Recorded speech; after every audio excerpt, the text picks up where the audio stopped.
Hello, everybody, and welcome. Welcome to the April edition of RIA CyberMeetUp. Even though we do this time, it's an exception that we do this an hour later than usual. It's 7 o'clock already, and it's light outside, and you know, it feels so weird because it's supposed to be like an evening event. But in any case, next time it'll be even more light because we're going to go back to 6 p.m. Just right after the work day ends. So today we have a lineup of very good speakers here.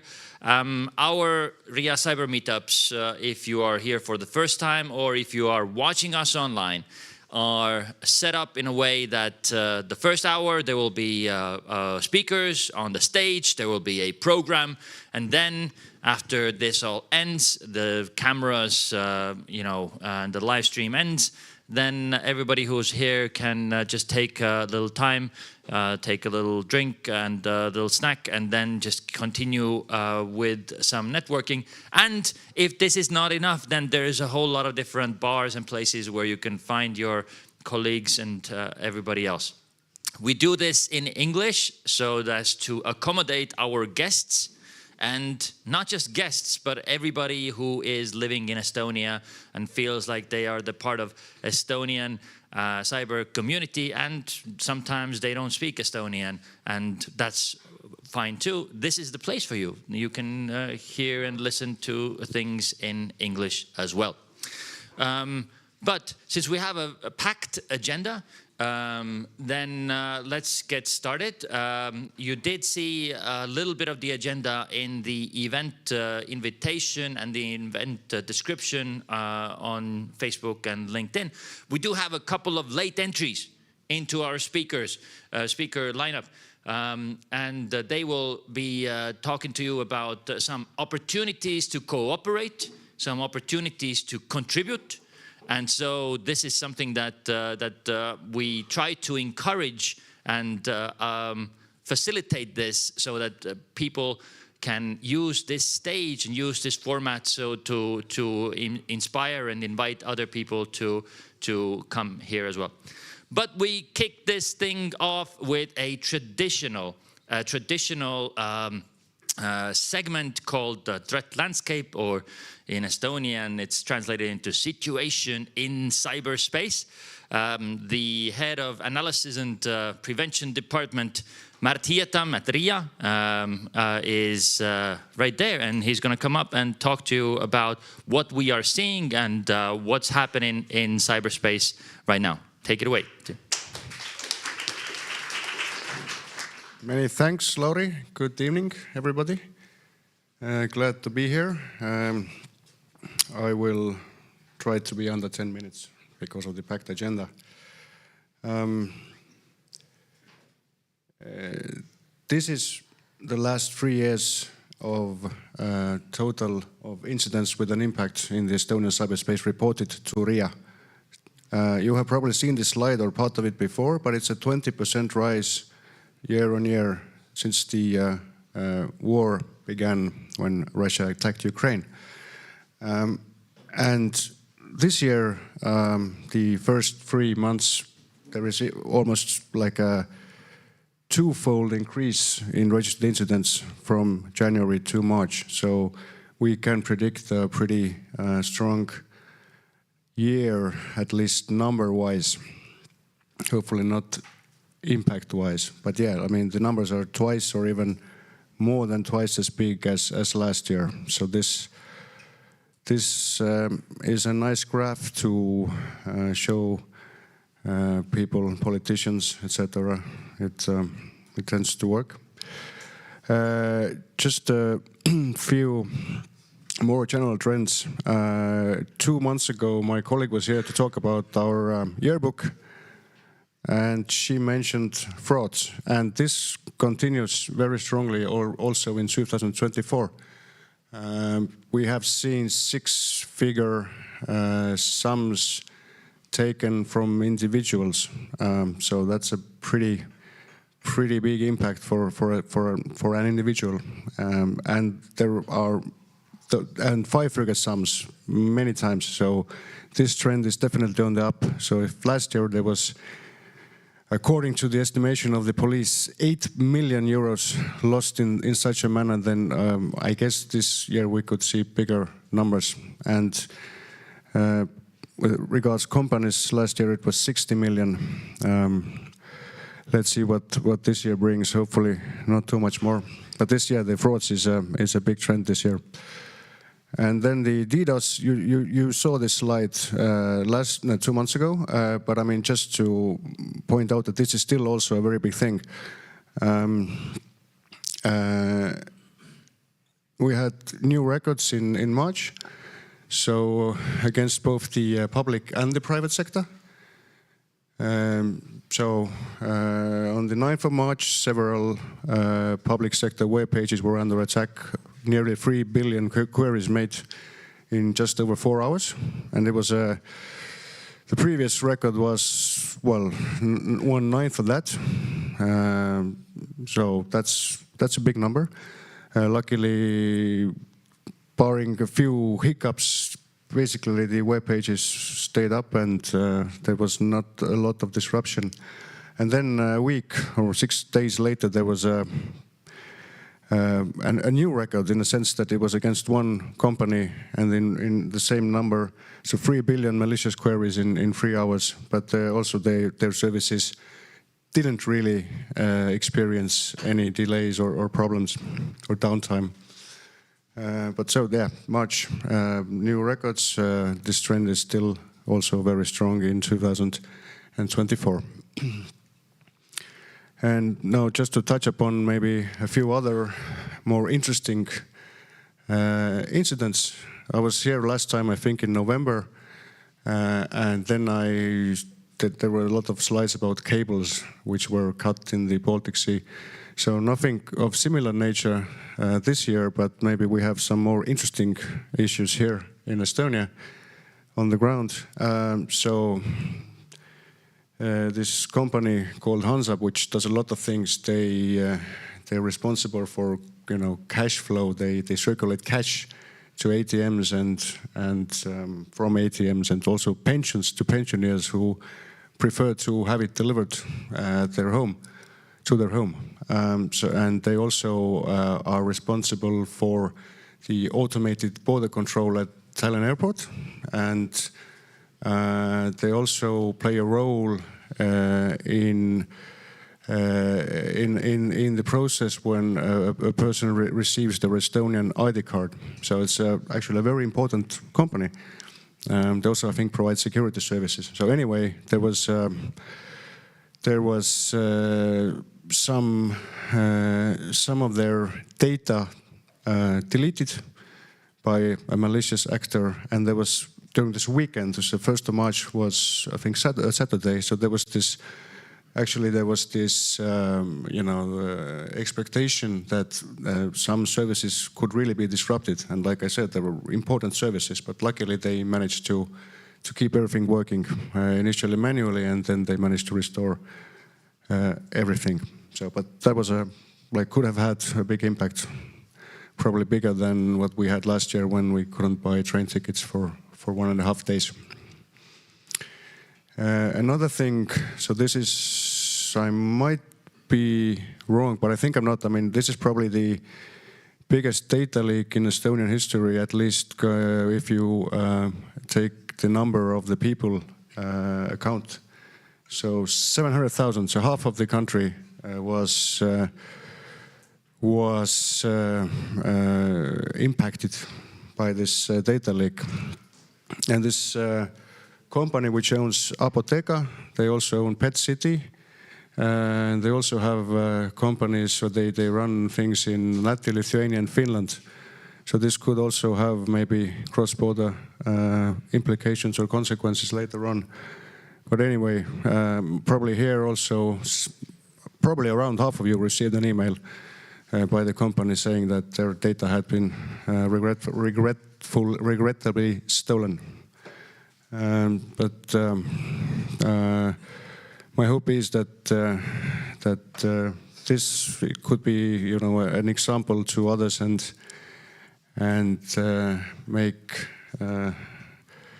companies take, data protection and then cybersecurity and cyber hygiene even more importantly. And finally, probably people were impacted also, in your homes. So some kids couldn't take their exams in last weekend. The weekend before last. So this could, the number of people impacted wasn't that big, but if you were this kid taking this entry exam to the 10th grade, then you probably felt pretty bad that you couldn't do it on this Saturday. And just to build a bridge with, I think, the last presentation, then we have one eye forward now at the 𝐷𝐿𝐿, which is coming up in April. It's the DDoS. They actually started 2 years ago during or around the time of 𝐷𝐿𝐿, and there was also a sort of a message left on a wall at the base of the Estonian Defense Forces, which says "Killnet hacked you." So I put this there. Maybe we can see something interesting. And then, of course, the EP elections are coming in June. So this is 27 member states having very important elections. I guess all of them could be under some sort of attention from some bad guys. And this is actually it. Thank you very much. Thank you, thank you, thank you. Before we let you go, maybe there would be a question from the audience. Is there? Absolutely. Question. It feels like there is a terrorism threat, like level is up worldwide. Is there some correlation with cyber? Is there correlation with terrorism and cyber? This is really out of my agenda, but I guess, I guess you could probably find some correlation, but I'm not the right person to elaborate on this. All right, thank you. Any other questions? All right, thank you very much. One more applause. Again, this is our recurring segment, so we'll find out who's going to do the threat landscape next time. But the discussion, we will come back to the 𝐷𝐿𝐿 that was just discussed or mentioned here as well. But next up, I'm going to invite up here Anu Baum. Anu, yes, to talk about a little collaboration proposal. Absolutely. Hi, it's worked? Nice. And how it's worked? Okay, my name is Anu Baum. I'm from Taltech today. Sorry, Dima, not at Polytechnical School. Today I'm Taltech. I am very nice to be here, and it's worked. Why I'm here? I don't see a lot of years, but I had a couple of the questions, and I've got a couple of questions from Lviv Polytechnical School, Yuri and Olena. And why we're here? We're here because the Lviv Polytechnical Institute try to find partners who will cooperate and do the research and project together. We have the meeting this week in Taltech Technical University in different researchers, but here is the more people than not only the scientists, but the practical persons too.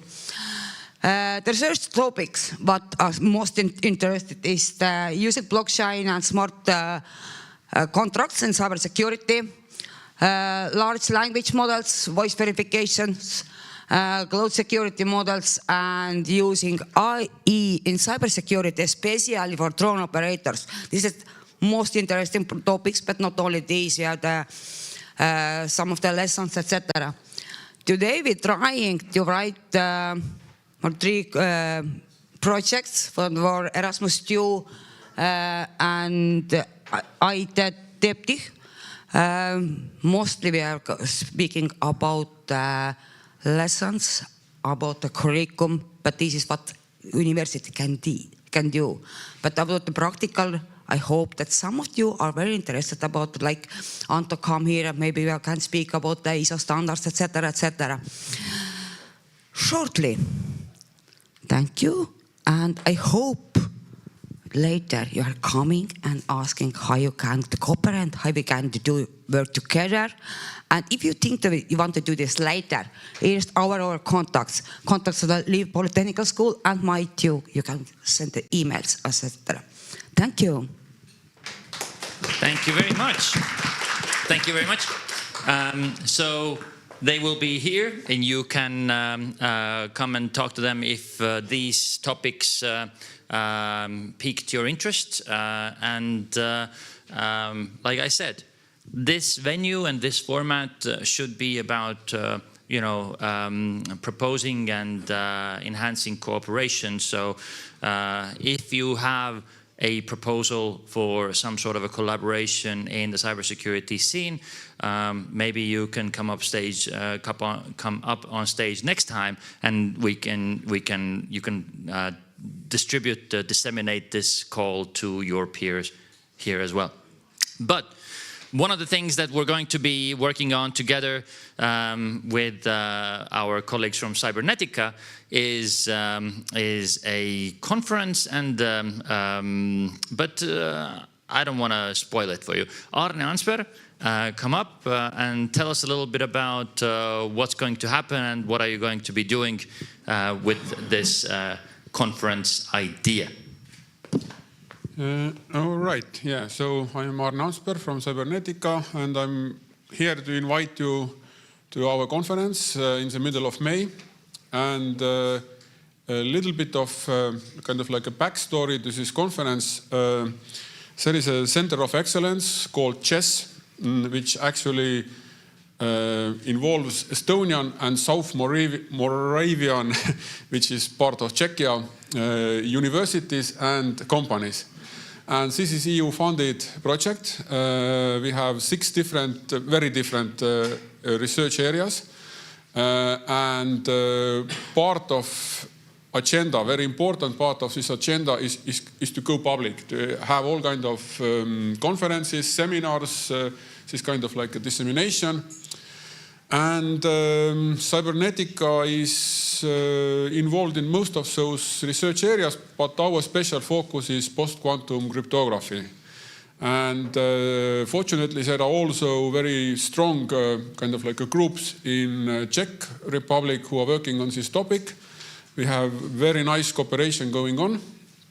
And we decided to have a conference. It's in May 13 in Tallinn, in Academy of Sciences big hall. There will be important, there is a URL for registration. Actually, we already have half of kind of like a hall reserved, so you should hurry if you want to participate. And there is a free food, so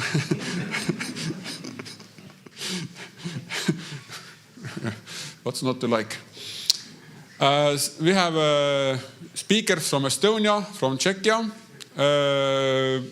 From Estonia, we have mostly people from Cybernetica, but also Tõnis from RIA, talking about practical things. So I think it's going to be interesting because the topic itself is very interesting and very important. We have named it the future cryptography, and I think that this post-quantum cryptography is a future.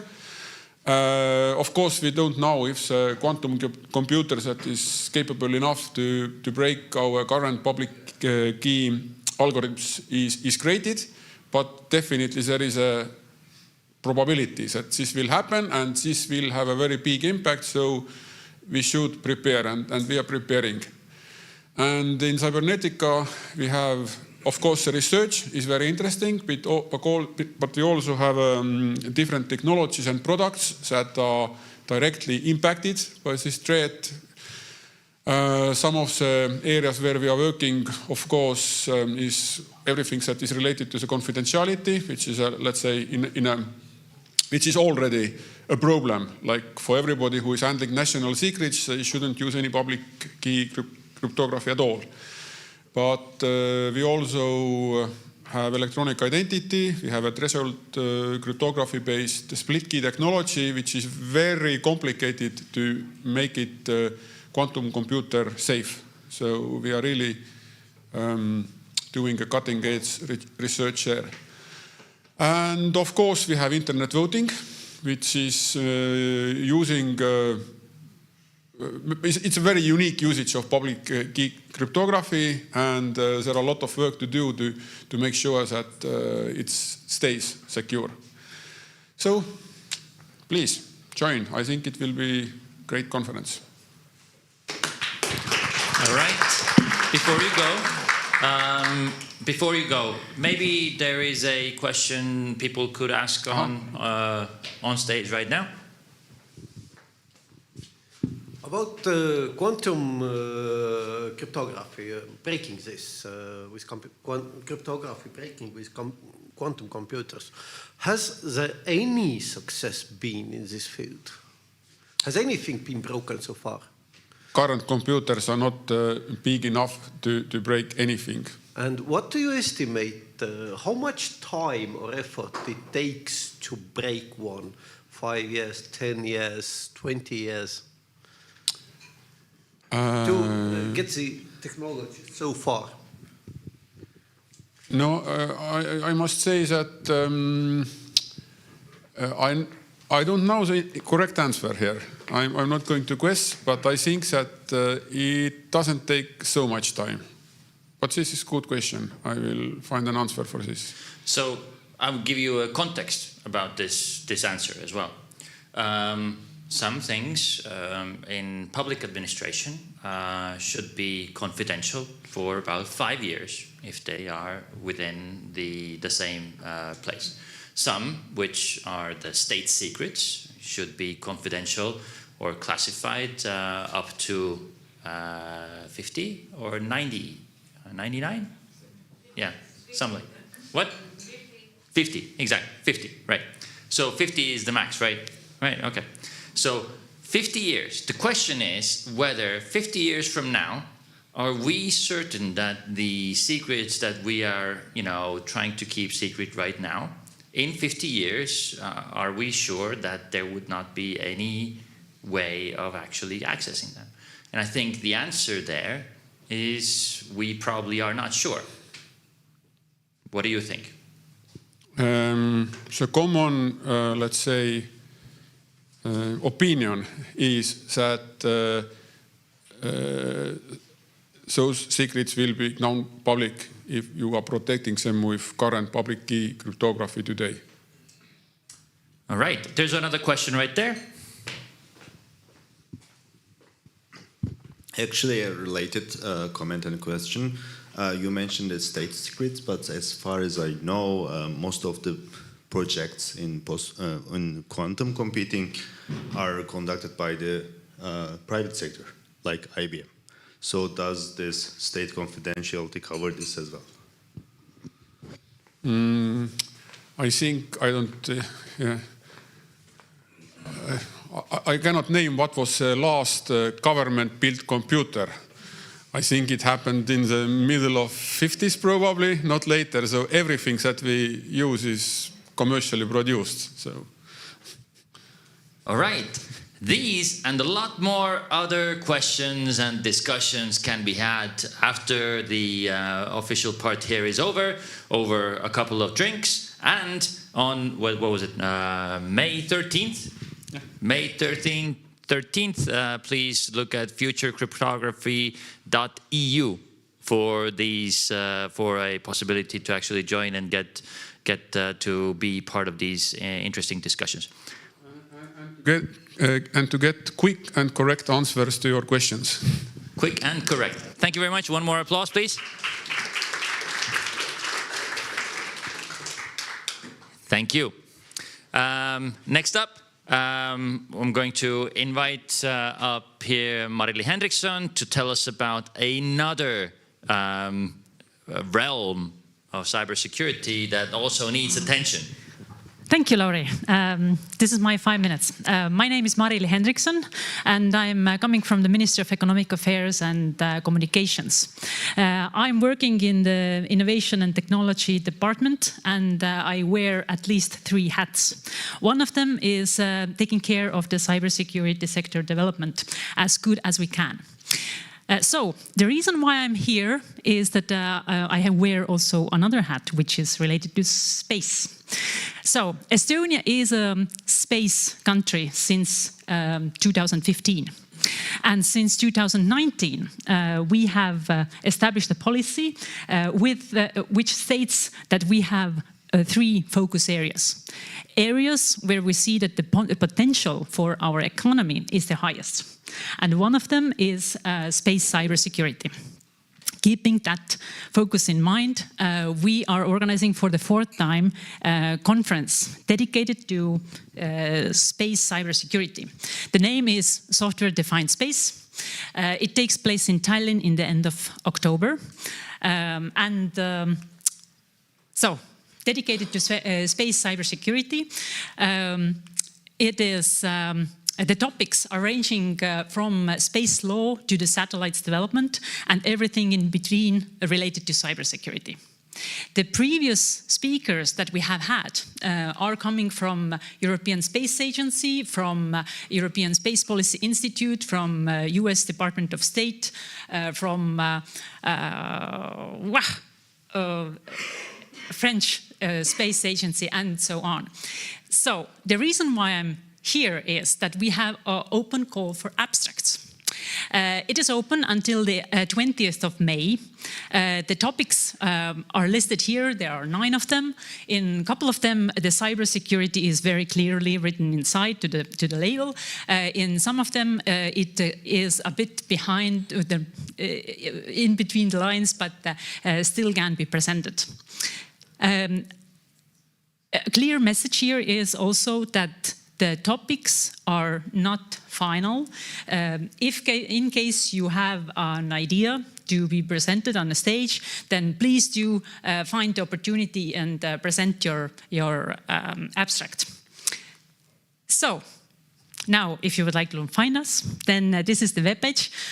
You can scan the QR code, and in case you want to reach out and write, then there is an email address also.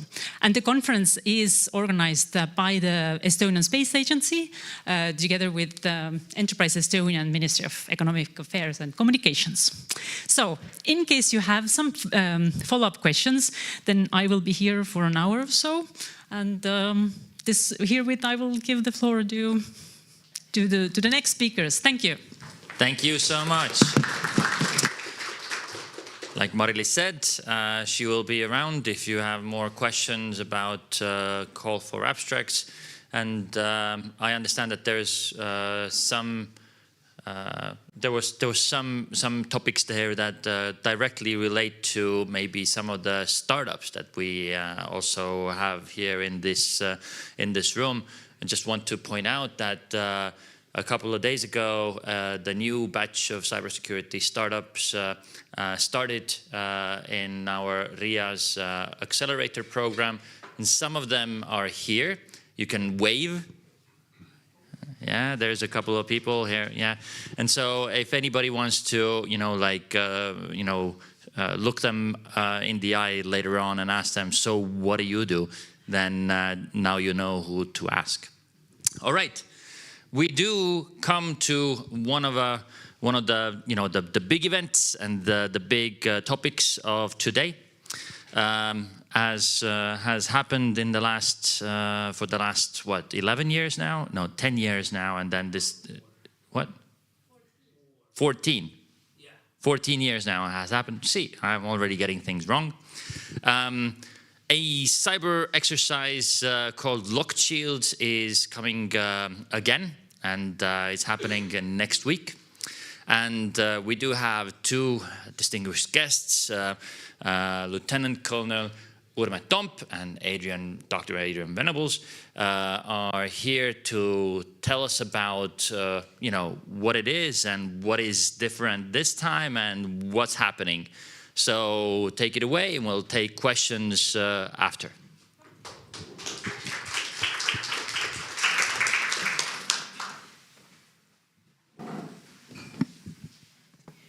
So hello from 𝐶𝐻 side this time. I am Urme Tomp. I am from 𝐶𝐻, and today we are going to talk a little bit about the 𝐶𝐻. So it seemed that 2 years ago the weather was way better than today. It's sunshine seems to be.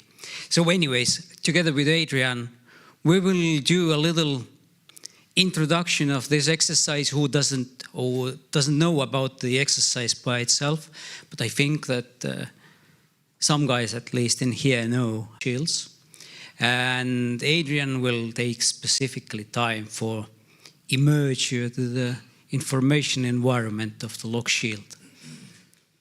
So anyways, 𝐶𝐻 is the live fire exercise.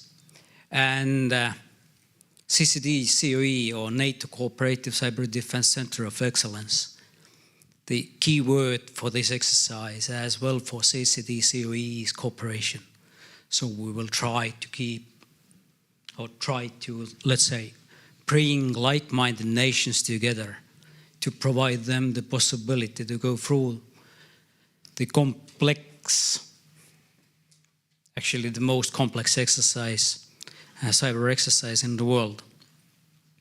Also, it is a civil and military exercise. Probably 50% of the exercise planners and probably participants as well are coming from civil side, while others are coming from military. So this can be pretty different. Some nations will get a team from the military side, while others do it from the civil side, as RIA has done it in here, and Estonia has this sort of like a tradition that somewhere military will take over, while in other case RIA will take over. Yeah, but this is not all. Also public and private sector. The exercise tries together all around the state, also the persons from the different sectors. It is not just, whether military or civil. But it try to go horizontally as well. And also it is not only meant for the government, but also it covers public as well, private sector enterprise in here. And 𝐶𝐻, we already had a little or test exercise 1 month ago, and this was primarily meant for the let's say private sector partners or academia as well. And we had pretty good participation from Estonian as well, foreign companies as well, from Taltech and from Tartu University. But this is not all.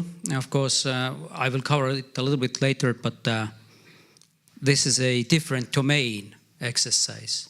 Cyber is not, or today's world, of course, it is expected that, besides the cyber defense or technologies, there are other domains which are connected to the cyber, and this exercise will try to, let's say, to contact with other domains also. A little and really quick historical backlog. So there was a question, how old this exercise is, but the first time the exercise was introduced, let's say, in 2010, but then this time it wasn't 𝐶𝐻, it was Baltic Cyber Shield exercise. So there are some numbers, 6, 20, and 60. Any guesses what it might be? Yes, correct. There was, I think that maybe from the countries were a little bit less than 6. Probably some teams came from the same country, but there was 6 blue teams, or the training audience teams. There were 60 participants, basically 10 participants per blue team, and there were 20 red teamers at this time, according to the after-action review. By the way, when you are interested, you can do a little search in Google, and you can find this after-action review pretty easily, so you can take a look there. Back and it is in a CCD COE library openly. So, but anyways, probably today, you know, red teamers are something like next to 100 or so. Okay, so as I told, different, let's say, domains, what we are covering with the exercise. Of course, in the middle of it is a technical exercise by itself. Probably takes 2/3 of this exercise build-up. This core, basically, it gives the possibility for every other piece of the exercise to function as it needs to be. But the technical exercise, with all of its 6,000 virtual machines and expected 8,000 red team attacks within two days, it is also supported with a legal, let's say, assessment advisory. So legal team, every blue team itself has a legal experts, and our planning legal team will ask them some complicated questions related to the scenario and to the current situation in the technical fora. Also, I would say that those who have been previously or know a little bit about the lock shields know that there have been media track, so-called. So there was a question, you know, how you would respond to the journalist question, and the blue teams came back some answer regarding, you know, how the article might look and so on. Right now we went further, and together with the Stratcom Center of Excellence in Riga, there has been created a track, Stratcom track.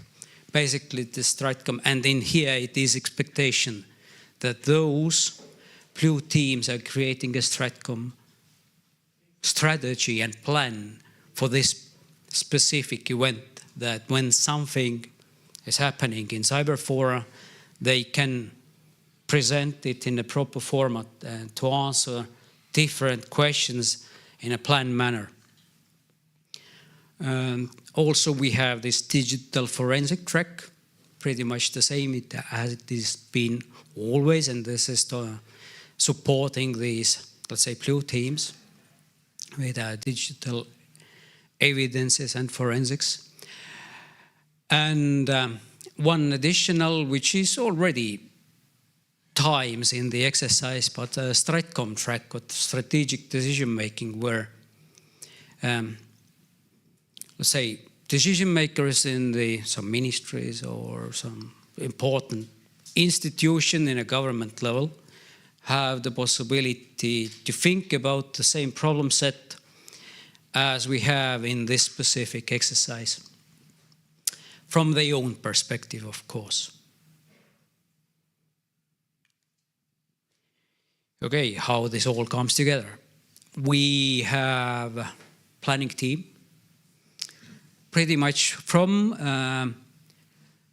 25 plus partnering and industry or partnering institutions. Also volunteers as well. States are supporting us from 41 different nations to build this exercise. And the team is roughly around 450 persons right now. So 4 major teams, I would say. White team is basically the team within the exercise planning group who is controlling of the exercise, but also in this team are the specific legal track and Stratcom track, and I would say one specific team, user simulation team. Probably not all cyber exercises have this kind of team, but they are playing ordinary daily users who are clicking wrong links and opening wrong emails. So Next one is a green team. Green team is the core of development of this technical environment, the simulated internet and these different specific systems around. Yellow team, seems to be that sometimes it is hard to translate this technical information to the operational or strategic level decision makers. And this is what we are trying to train within our exercise as well, the blue teamers.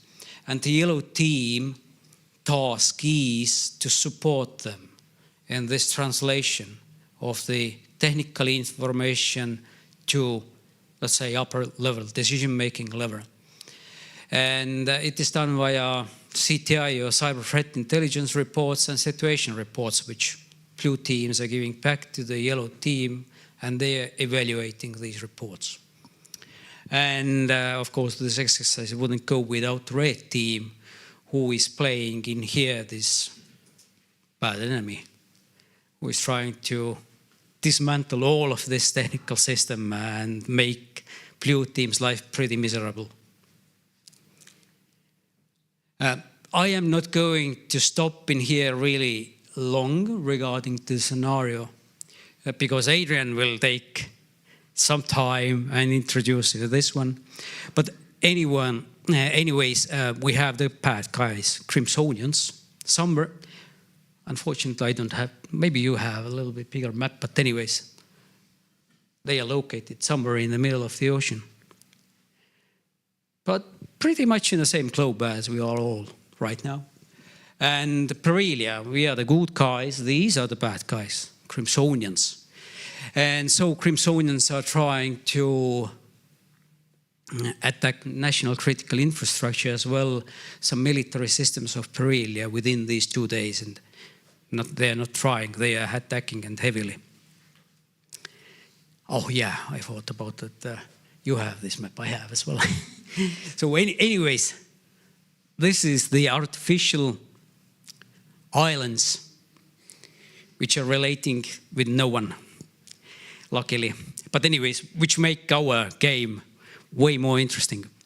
So who is the training audience this year? We have today 41 nations participating in this exercise, and they are forming up 18 blue teams.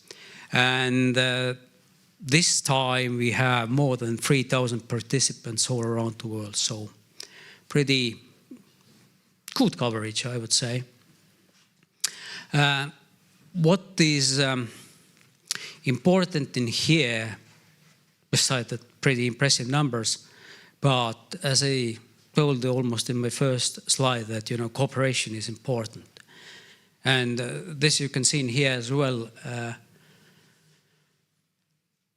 Usually this exercise, it started from the single teams, let's say. Nation equals one team. It evolved over time, and we had combined teams and single teams. But this year is specific that there is no single team. Every nation needs to cooperate with someone. So, and I think that one of the biggest problems probably in today's world is, in a cyber forum, how to make the trust, build this trust between the states. And this is what we are trying to do with our exercise as well. Build the trust between the different nations to the common cause of sharing these ideas, networking, and then probably, knowing face-to-face, someone from another country probably will increase the trust as well. Okay, this is from my side, but Adrian. Thank you. Right, well, good evening, everybody. My name is Adrian Venables, and I work normally at Taltech, but I've been doing this exercise, this is the 9th year I've been doing it. I keep saying I'll stop when I get it right, but each year they say, no, you got to come back and do it again. So I keep coming back. Now, the thing about lock shields is that when it first started, my first time, it was all a bit vague in that it was a very technical exercise, but the countries were sort of out there somewhere, and we didn't really know much about them. And we had names, but not much else. And over time, the country has sort of developed into a position. They have names and more information about the country started to come out because the training audience wanted to know this. And so as we've developed the exercise, so we've included more and more elements. And so now we have this information environment because no aspect of warfare happens on its own. And so by making it more integral and more comprehensive and more realistic, we now have this absorbing and entertaining scenario as the backdrop to the technical aspects. And so the training audience have to engage fully with the scenario to benefit from this exercise.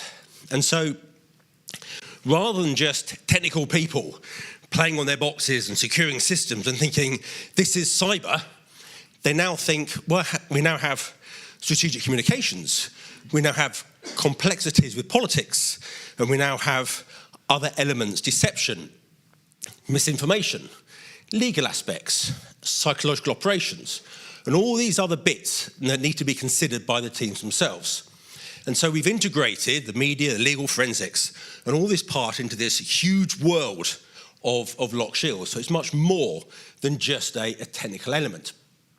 And so the countries themselves have developed. To start with, we just have Beryllia, the friendly country, the blue country, which the blue teams are defending. And so we developed Beryllia. And then we needed the bad guys, so we had 𝐀𝐧𝐮 down to the south, who are attacking them. And then we thought, well, the distance between the islands, where should we put them? So we put them 300 miles.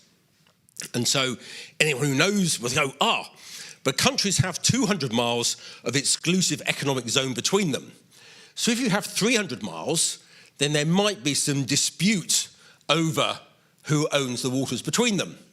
And so we deliberately made them 300 miles apart. And then we thought, because we based the exercise on real-world events, no names, but you can make guesses, that 𝐀𝐧𝐮 built some artificial islands between the two nations. And so with these artificial islands that they created, and they built port and airport facilities, suddenly 𝐀𝐧𝐮 claimed more waters. And so we based exercises around the disputed waters, the artificial islands. And so we did that for a bit. And then we had a gas platform there as well. And so we had this fighting over the possession of the gas platform and these aspects. And so more and more questions came to the blue teams, and we looked at what was happening in the real world. And so we really developed the exercise around what was happening in the maritime environment. And so then from there, the exercise moved on a little bit, and we thought, well, actually, we've now got the good country to the north, we've got the bad country to the south, but also it'd be useful to have a neutral country somewhere and how we deal with a neutral country. So as if by magic, Revalia to the east just magically appeared out of the waters. And so Revalia adds extra complexities because as a neutral country, so 𝐀𝐀𝐮 can't really attack Revalia, Beryllia can't really be involved with Revalia, but both nations are connected by Revalia in that that's where they get their internet from. So the undersea cables from both countries go via Revalia, which has all the data centers. So you think of Revalia a little bit sort of cross between Switzerland and Iceland, perhaps. And that adds more complexity to the scenario and how the countries engage with each other. And so the exercise that we have this year is that Beryllia and 𝐀𝐴 are actually under war. This is a war-type situation. Previously, we always looked at a sub-Article 5, not quite war, sort of cyber operations, but we didn't cross that threshold. But now we've moved ahead. And we say, no, they are at war. Law of armed conflict applies, which gets the legal people very excited. And also looking at real-world events, what has happened over the last couple of years is that 𝐀𝐴 has actually invaded the southern part of Beryllia. So you can guess where we're going with this. So 𝐀𝐴 occupies part of southern Beryllia, the Porphyria region, where a lot of ethnic 𝐀𝐴 live. And so the Beryllians are fighting to regain their territorial integrity. Currently, both front lines are static. Originally, the 𝐀𝐴 invaded and they moved forward. They moved westwards quite quickly. The brave Beryllians then very quickly held them off, static front lines, and that's where we are at the moment. And so what happens is that we have 𝐀𝐴ZMeetUp is now looking to conduct cyber operations against Berilia to get the conditions for a kinetic breakthrough. So you can see all the parallels are to the real world. And so the cyber domain is being actively exploited to get this military advantage, to undermine Berilia's authority, and to be able to promote the legitimacy of its actions. And so here we have the situation as the exercise starts, in that we have this southern Porphyria region, down to the south, where a lot of ethnic 𝐀𝐴ZMeetUs live, and we have the front line there in red. So the regional capital, Bakun, is held by the Berilians, and there's a power station that's held by the 𝐀𝐴ZMeetUs, and so they're fighting over the power station, fighting over the railways, fighting over the communications networks, and hopefully, for the 𝐀𝐴ZMeetUs side, they'll launch all these cyber attacks and be able to gain a breakthrough, and the Berilians are trying to defend themselves. And so we have a series of targets. Berilian armed forces will be attacked, the Berilian Energy Group, the procurement agency, and satellite systems. And linked in with that, as Ørmet said, we've started to introduce much more of an in-depth strategic communications aspect with information operations. This is the first time that we've engaged very closely with the STRATCOM CFE in Riga. Previously, because I write the scenarios and I've been doing that, I started to develop this STRATCOM element, and it expanded, and got bigger and bigger. And STRATCOM CFE said, hey, you know, this is what we do. We want part of this game as well. So now we have both centres of excellence working together, and this is really a good example of collaboration between experts in both areas. And so there's a huge strategic communications aspect, and we could almost be an exercise all by itself, the numbers of people and the effort that involved, and all that linked in with the technical elements. And so it so happens that the team in Riga, they have a software environment called Prevency. And this is a sort of self-contained environment which has news, social media, injects, and all these other aspects. And so we're using this Prevency software for the first time, which gives this comprehensive strategic communications aspect. So really, as I say, it could be a complete strategic communications exercise all by itself. And that makes the exercise more complex than it has ever been before, integrating the technical aspects with the STRATCOM aspects and all these other components. So for the normal player in one of the blue teams, one of the participating elements, they really have no idea of behind them there's this huge number of people providing the scenario injects, the amount of information, the disinformation, the bots, and all the social media stuff. It's huge, much, much more than it was when I first started the exercise of a technical person on a keyboard, essentially patching a system. So as I say, we've got now news, social media, injects, disinformation, bots, and the like. And so also what we've done over time, and the centre's been very generous in that, you know, I have a bit of a hobby in technical stuff and video and sort of thing. So I said, it would be a really good idea, you know, if we started to make videos. And rather than paying somebody, we could do the videos themselves. I could do the videos. And so they said, okay, well, we'll buy you a green screen studio and make some videos. So a combination of my kit and the studios and the like, we now have this video production capability to make the exercise even more realistic. And so that provides news and social media and provides an added level of realism and interest to this completely immersive environment for the training audience. However, and I say this, it's time consuming. I didn't have grey hair before I started the exercise, but and believe me, I'm 19 years old. Can you believe it? The amount of stress this exercise puts me through to get all the scripting, all the videoing, all the editing done, to get everything fixed and to meet all the exercise requirements. So here we have our sort of green screen studio with me, with a combination of the kit that CCD have kindly bought me, plus my own cameras and bits and pieces. And what we, so that becomes, you see on the, I became a press reporter, doing a news report. And what I do, I walk around Taltech, the university, and whereas in the days of, in the 19th century, you had press gangs, you had people who went around towns and they would capture young men and force them into the Navy and force them into the military. Well, I do that. And I walk around and I find PhD students, and I then get them and say, you'll never pass your PhD unless you record videos for me. And they go, what? I say, it'll be fine. We have an auto cue. You just need to read the script from the screen, and it's fine.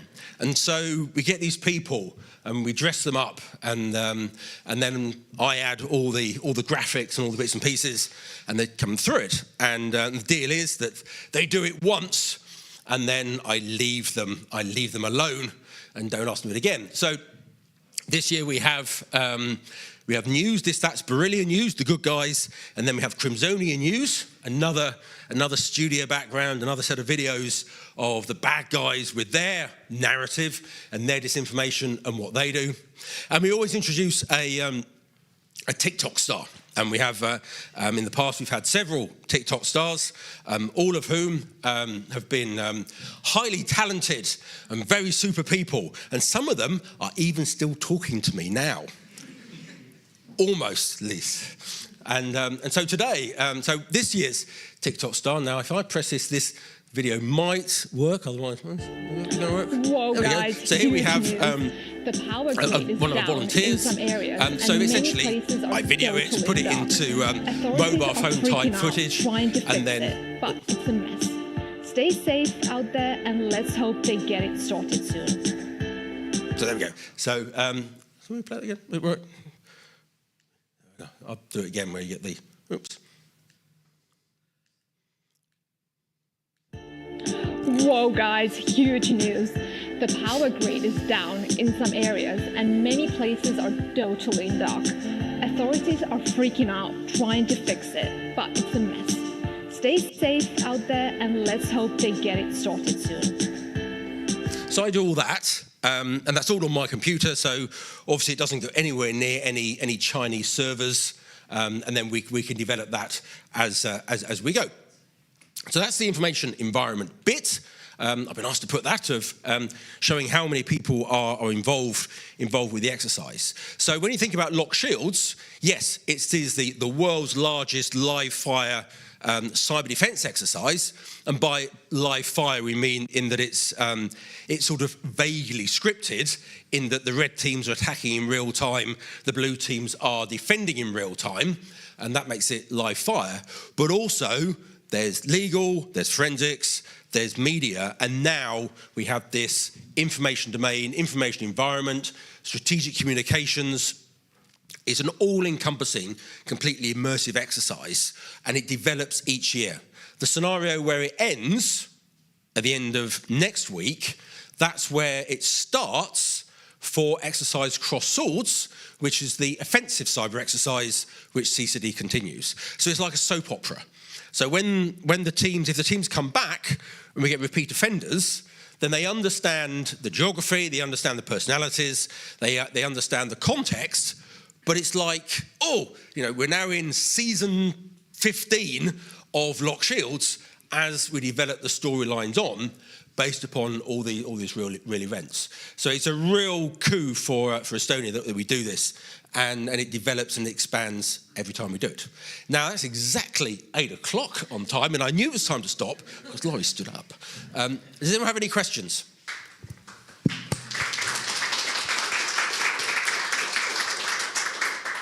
Yes, there is a question right there. Oh, a volunteer for videos for next year. Is that what you're doing? No, it's fine. Oh. The question is, do you have some kind of ask to the audience? Yes, this is... so the feedback's really important. And so we have the hot immediate debriefs, and we have the after-action reviews. They like what they get. And so far, we haven't been told, don't do that. It's too much. It's almost a case of, yes, give us more, and the technical teams are now saying, well, this is great, we like the technical stuff, and the strategic communications and the intelligence people go, oh, actually, you know, now we're expanding to this, we need to incorporate these aspects, and so it includes more. What I should say about the blue teams, the teams participating, is that they're not all at the same standard. We deliver the exercise, and the training audience take from it what they want. Sometimes these are teams who are national computer emergency response teams, and they come for advanced training. They come for validation and verification of where they are. Other teams are at level 1, and they just come to be exposed to it and get what they want from it. We used to call it a competition, and there used to be a winner with a trophy. We don't do that now. This is a training exercise. So essentially the teams get from it what they want, and then from the feedback, we develop it further to hopefully give them more of what they want. So basically, if you are in any way connected, feedback is basically what you can get, and so I'll give, right? All right, another question over there. I have actually 2 questions. First thing is, currently there in your scenario are battling 2 countries. One is obviously bad, the second one is obviously good. But what do you think about introducing the neutral thing, like community of the world, and by these actions or battles, you have to convince the world who is good, who is bad. We look at Ukraine, what is going on is actually each side is trying to convince we are actually the good guys. I mean, that is a really, really good point. And I'm making notes now for 𝐶𝐿 25. But I think, yeah, I mean, that's brilliant. On the basis that as time goes on, that perhaps for future STRATCOM exercises, you've got Revalia as the neutral country who is sort of undecided. Yeah. And then you've got both sides, and you have to say to the blue teams, part of your job is to develop an information campaign and a strategic communications campaign to persuade Revalia to support you. So, I mean, that's exactly a brilliant idea. I mean, this is the first time that we've had Revalia. So, you know, we're exploring this neutral country aspect. But yeah, I mean, I think that's an absolutely brilliant idea. And I think in future exercises, we could certainly include that to increase that element of information operations, media campaign, and strongly promote that. And we'll look at the feedback from this year of how they've enjoyed the increased STRATCOM aspect. And yeah, I mean, that's certainly something we can include. So thanks for that. Okay. Really good. I have a second question also. That's good. You explained how it's done, and I see it as a greatest live action role play for IT guys all over the world in any way. In any case, it's incredible LARP game. But the question is, like I asked like a 4-year-old, why? Why it's important? Why is it important? It's important because if you're a technical cyber defender, essentially you train to attack, you train to defend a box. So I'm going to patch this box and I make it secure. I do cyber security. That's what I do. But the real world isn't that simple. The real world is complicated and it's messy. And actually, I mean, it may come as a real shock to some technical people, but sometimes they do have to talk to other human beings. And sometimes they need to have, higher authorities need to direct the technical people. And of course, for some of the blue teams, they've got too many systems to be able to secure all at once. So which ones do they prioritize? And so given that command function of giving them the greater degree of a scenario and what they're being attacked, and we've got really comprehensive country books, which is all the backgrounds and the strategic policy direction. It means the teams have to be careful where they prioritize. There's no point prioritizing the satellite system if the intelligence indicates that the bad guys are going to attack the railways. And so what it means is that it integrates different functions of a national organization who wouldn't necessarily talk to each other in an exercise environment. And so making it massively complicated like this, it can expose not just technical weaknesses, but internal communications weaknesses within an organization's infrastructure. So how does the Prime Minister get his priorities down to somebody who's patching a box? And we're at that level of complexity with the exercise, giving them the opportunity to practice prioritization, reprioritization, the internal communications. And if the guy on the box is defending the railway network and it's being attacked, he needs to report that to somebody. And how does he report that? And so we test those mechanisms as well, because part of the exercise is the teams have to give sit reps. They have to report what they've seen. And so if you don't have a system by which somebody who is on a system going, I am being attacked, if there's no mechanism for reporting that, then that's a weakness in the organisation. And so those aspects as well we test. So that's why we do it, because it's what they do for real. Yeah, my question actually fourth year Estonian Blue team. Oh no, give me the answers. Follow-up question from the past ones, like about the neutral sides. There is kind of like in the movie scene, there is American movie where it's clearly reds and blues, and there is perhaps more, let's say, European or Japanese version when all of the good people have bad parts also, and vice versa. So I'm sitting here as a Estonian Blue team and thinking that, but maybe we are the bad guys.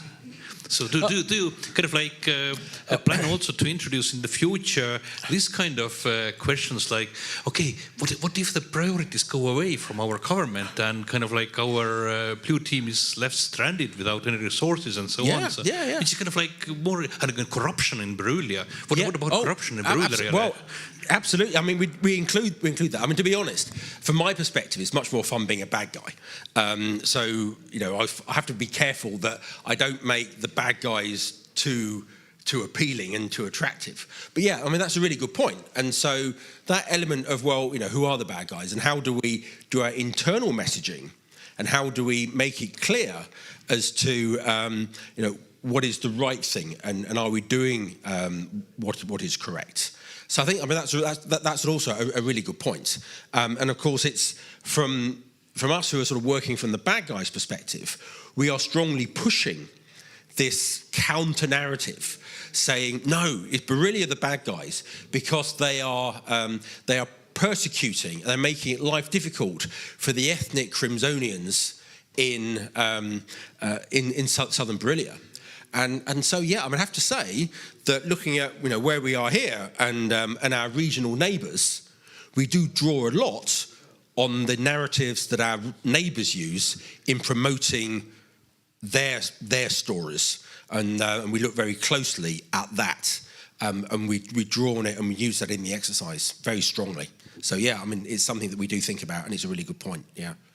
All right, thank you very, very much. Let's give another round of applause to our colleagues from the NATO CCD COE. Thank you again.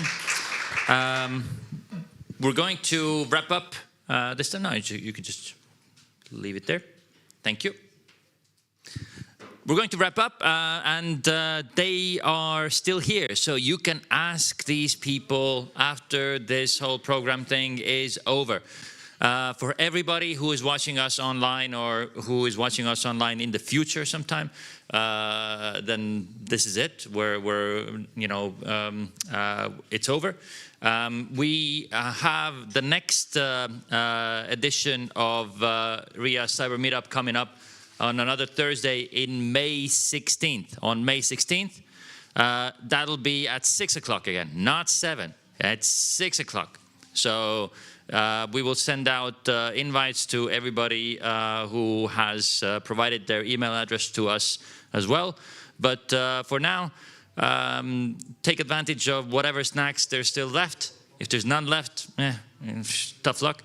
And then, have fun and see you next time. Bye.